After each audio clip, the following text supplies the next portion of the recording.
आज सोंडी येथे अहिल्याबाई होळकरांची 299वी जयंती आणि त्या निमित्ताने असा मोठा कार्यक्रम इथे आयोजित केलेला आहे। CM साहेब येत आहेत, DCM साहेब येत आहेत, माननीय आमदार राम शिंदे साहेब याचे आयोजन करत आहे आणि वेगळा उत्साह असतो। जयंतीचा दिवस म्हणजे वेगळा उत्साह, विशेषतः आमच्या महिलांसाठी अहिल्याबाई होळकर अहिल्यादेवी ह्या आमच्यासाठी एक आदर्श आहे की उत्कृष्ट असं समाजसेवा, उत्कृष्ट मानवसेवा, त्या शिवभक्त होत्या आणि एक चांगलं संघटन आणि कर्तबगार एक राज्यकर्त्या होत्या। तर तो आमच्यासाठी खूप मोठा प्रेरणास्रोत आहे आणि म्हणून एक वेगळी ऊर्जा इथे नमस्कार केल्यानंतर, त्यांना अभिवादन केल्यानंतर निश्चितच मिळाली।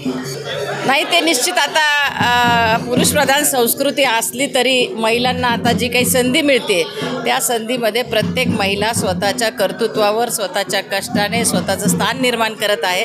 त्यामुळं भविष्यात राजकीय प्रक्रियेत सुद्धा चांगल्या पद्धतीने काम करणाऱ्या महिला आता पुढे यायला लागल्यात।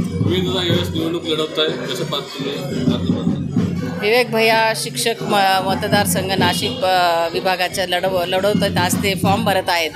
युवकांमध्ये, समाजामध्ये त्यांचं काम खूप मोठं आहे आणि स्वर्गीय कोल्हे साहेबांपासून आमच्या परिवारामध्ये शिक्षण क्षेत्रात, सहकार क्षेत्रात, कृषी क्षेत्रात, सामाजिक राजकीय सर्व क्षेत्रामध्ये खूप मोठं योगदान कोल्हे साहेबांचं होतं।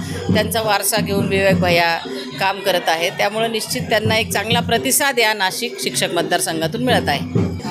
4 तारखेपर्यंत वाट बघूया, निश्चित चांगलं मतदान होईल, पेटीतून निकाल बाहेर येतील त्यावेळेस समजेल।